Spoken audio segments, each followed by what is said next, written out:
scholar Cass Sunstein and the behavioral economist Richard Thaler in their book Nudge. That's excellent. That's what libertarian paternalism. That's very good. They argue that it is rational for us to empower governments and businesses to fasten us to the mast, albeit with loose ropes rather than tight ones.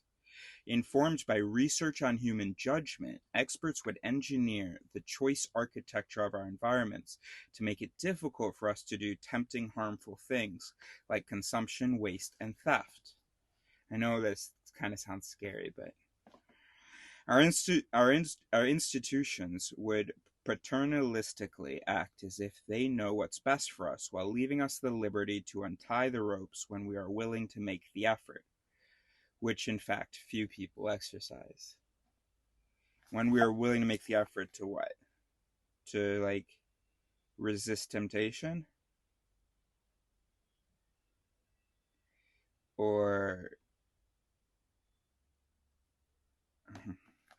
libertarian paternalism, together with other behavioral insights drawn from cognitive science, has become increasingly popular among policy analysts because it promises more effective outcomes at little cost and without impinging on democratic principles. It may be the most important practical application of research on cognitive biases and fallacies so far, though the approach has been criticized by other cognitive scientists who argue that humans are more rational than that research suggests. All right. So we love this libertarian paternalism. Although it sounds scary and things would need to be put into place, and also, could we possibly avoid it by teaching one another our biases and fallacies?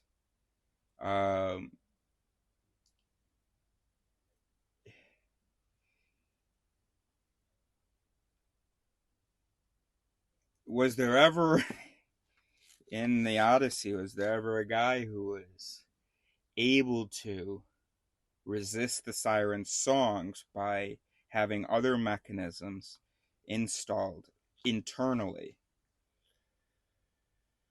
Whether that be knowledge about the seductiveness of the siren, knowledge about how, yeah, surely whatever the siren triggers in you, you can have other mechanisms that compete with it.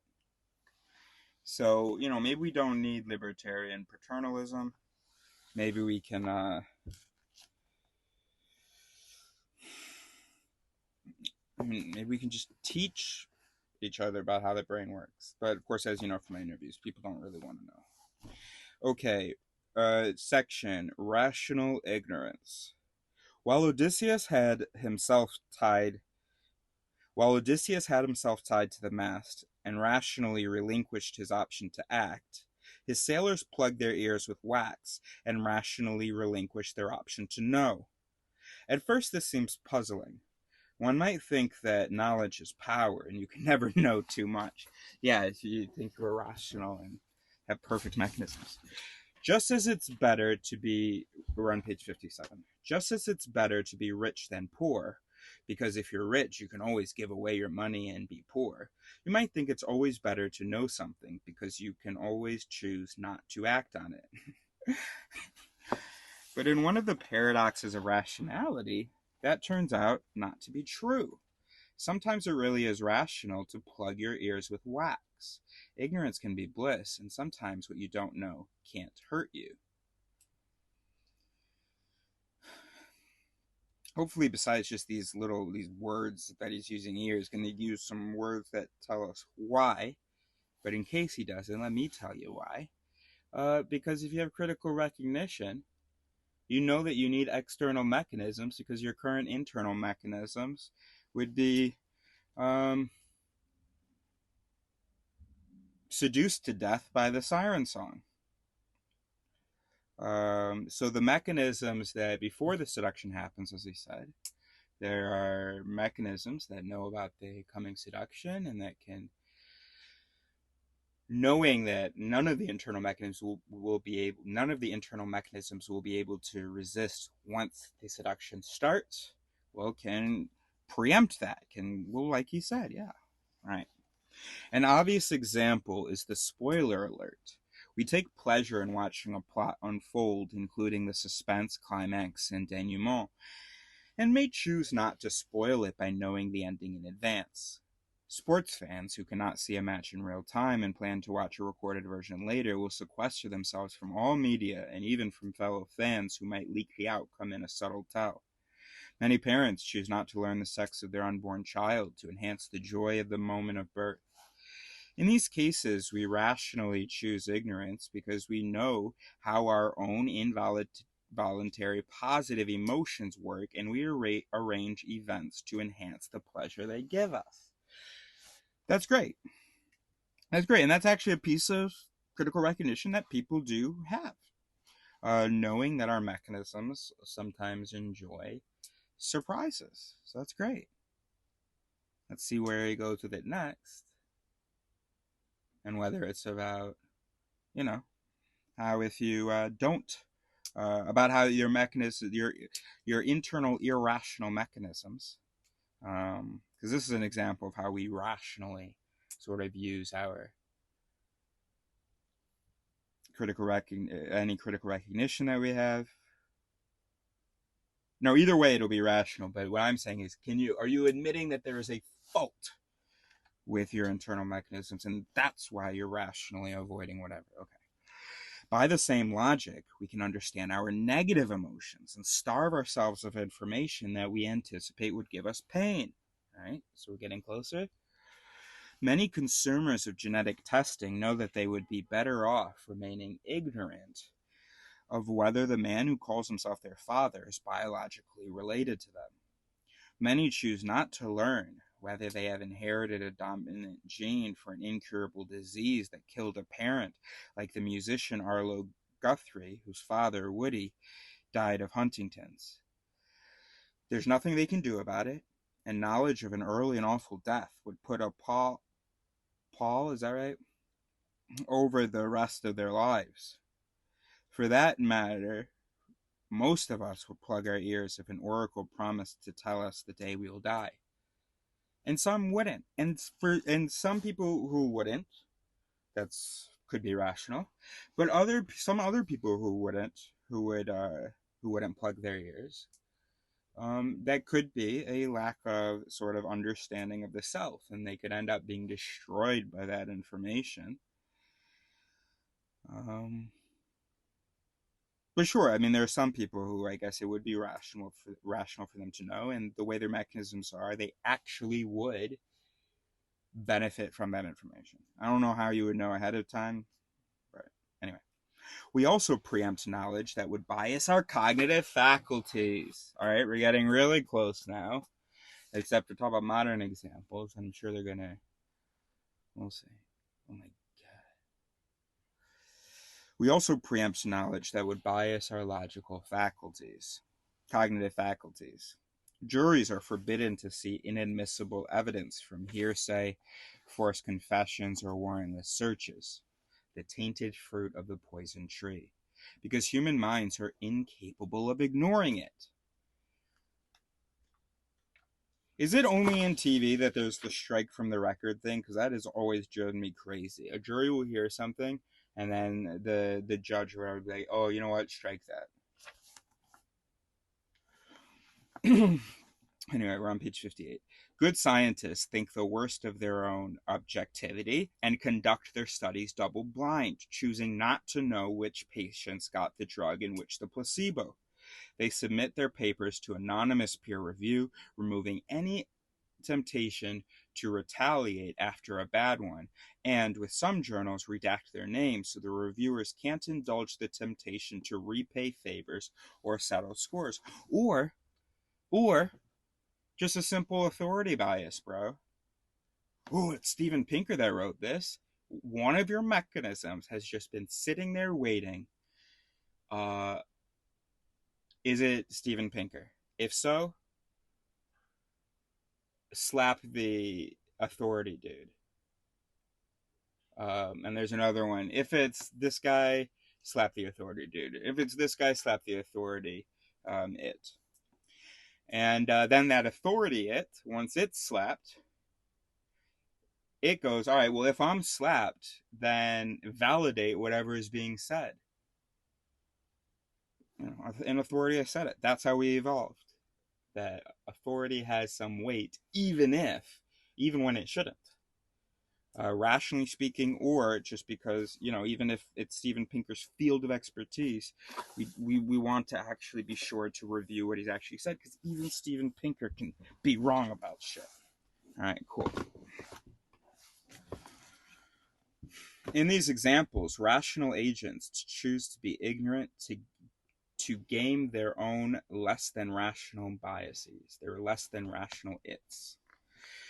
But sometimes we choose to be ignorant to prevent our rational faculties from being exploited by rational adversaries, to make sure they cannot make us an offer we can't refuse. You can arrange not to be home when the mafia wise guy calls with a threat or the deputy tries to serve you with a subpoena. The driver of a Brinks truck is happy to have his ignorance proclaimed on the sticker, "Driver does not know combination too safe." Oh, Brinks is an armored car, for like moving money around. Because a robber cannot credibly threaten him to divulge it. A hostage is better off if he does not see the faces of his captors, because that leaves them an incentive to release him. Even misbehaving young children know they're better off not meeting their parents' glares. Even Neo. Section: Rationality Incapacity and Rational Irrationality. Rational Irrationality. Did I mark all the things that upset me? That last section is pretty cool, I guess. And we've got from page 55, willpower and rational factors. Okay, that's fine. Rational ignorance is an example of the mind-bending paradoxes of reason explained by the political scientist Thomas Schelling in his 1960 classic, The Strategy of Conflict. In some circumstances, it can be rational to be not just ignorant, but powerless, and most perversely of all, irrational. Page 59. In the game of chicken, made famous in the James Dean classic Rebel Without a Cause, two teenage drivers approach each other at high speed on a narrow road, and whoever swerves first loses face. He is the chicken. Since each one knows that the other does not want to die in a head-on crash, each may stay the course knowing the other has to swerve first. Of course, when both are rational in this way, it's a recipe for disaster, a paradox of game theory we will return to in Chapter 8. So is there a strategy that wins at chicken? Yes, relinquish your ability to swerve by conspicuously locking the steering wheel or by putting a brick on the gas pedal and climbing into the back seat, leaving the other guy no choice but to swerve. The player who lacks control wins. More precisely, the first player to lack control and, apparently, obviously lack control, wins. If both lock their wheel simultaneously, ... Though the game of chicken may seem like the epitome of teenage foolishness, it's a common dilemma in bargaining, both in the marketplace and in everyday life. Say you're willing to pay up to $30,000 for a car, and know that it costs the dealer $20,000. Any price between $20,000 and $30,000 works to both of your advantages, but of course you want it to be as close as possible to the lower end of the range and the sales rep to the upper end. You could lowball him, knowing he's better off consummating the deal than walking away, but he could highball you, knowing the same thing. So he agrees that your offer is reasonable, but needs the okay from his manager. But when he comes back, he says regretfully that the manager is a hard ass who nixed the deal. Oh, taking my gum out. Alternatively, you agree that the price is reasonable, but you need the okay from your bank, and the loan officer refuses to lend you that much. The winner is the one whose hands are tied. The same can happen in friendships and marriages in which both partners would rather do something together than stay home, but differ in what they most enjoy. The partner with the superstition or hang-up, or maddeningly stubborn personality that categorically rules out the other's choice, will get his or her own.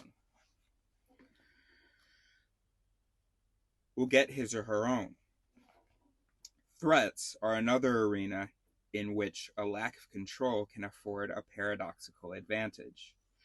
The problem with threatening to attack, strike, or punish is that the threat may be costly to carry out, rendering it a bluff that the target of the threat could call. To make it credible, the threatener must be committed to carrying it out, forfeiting the control that would give his target the leverage to threaten him right back by refusing to comply. A hijacker wears an explosive belt that goes off with the slightest jostle, or protesters who chain themselves to the tracks in front of a train carrying fuel to a nuclear plant cannot be scared away from their mission. The commitment to carry out a threat can be not just physical, but emotional. The narcissist, borderline, hothead, high maintenance romantic partner, or gosh, I'm so hungry.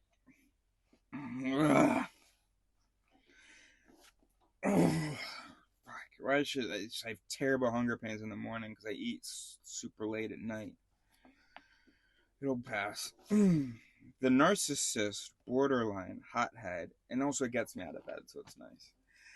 The narcissist, borderline, hothead, high maintenance romantic partner, or man of honor, who considers it an intolerable affront to be disrespected and lashes out regardless of the consequences, is someone you don't want to mess with. A lack of control can blend into a lack of rationality. Suicide terrorists who believe they will be rewarded in paradise cannot be deterred by the prospect of death on earth. According to the madman theory in international relations, a leader who is seen as impetuous, even unhinged, can coerce an adversary into concessions. In 1969, Richard Nixon reportedly ordered nuclear-armed bombers to fly recklessly close to the USSR to scare them into pressuring their North Vietnamese ally to negotiate an end to the Vietnam War. Donald Trump's bluster in 2017 about using his bigger nuclear button to rain fire and fury on North Korea could charitably be interpreted as a revival of the theory. The problem with the madman strategy, of course, is that both sides can play it, setting up a catastrophic game of chicken. Or the, page 61, threatened side may feel it has no choice but to take out the madman by force rather than continue a fruitless negotiation. In everyday life, the saner party has an incentive to bail out a relationship with a madman or madwoman and deal with someone more reasonable. These are reasons why we are not all mad people all the time, though some of us get away with it some of the time. Promises, like threats, have a credibility problem that can call for a surrender of control and of rational self-interest. How can a contractor convince a client that he will pay for any damage, or a borrower convince a lender that she will repay a loan, when they have every incentive to renege when the time comes? The solution is to post a bond that they would forfeit, or sign a note that empowers the creditor to repossess the house or car. By signing away their options, they become trustworthy partners. In our personal lives, how do we convince an object of desire that we will forsake all others till death do us part, when someone even more desirable may come along at any time? We can advertise that we are incapable of rationally choosing someone better because we never rationally choose that person in the first place. Our love was involuntary, irrational, and elicited by the person's unique, idiosyncratic, irreplaceable qualities. I can't help falling in love with you. I'm crazy for you. I like the way you walk. I like the way you talk. The paradoxical rationality of irrational emotion is endlessly thought-provoking and has inspired the plots of tragedies, westerns, war movies, mafia flicks, spy thrillers, and the Cold War classics Failsafe and Doctor Strangelove. But nowhere was the logic of illogic more pithily stated than in the 1941 film noir The Maltese Falcon, when Detective Spade dares Casper Gutman, no, Casper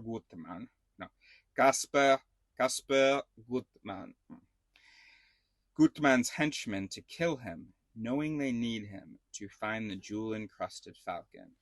Gutman replies, "That's an attitude, sir, that calls for the most delicate judgment on both sides, because, as you know, sir, in the heat of action, men are likely to forget where their best interests lie, and let their emotions carry them away."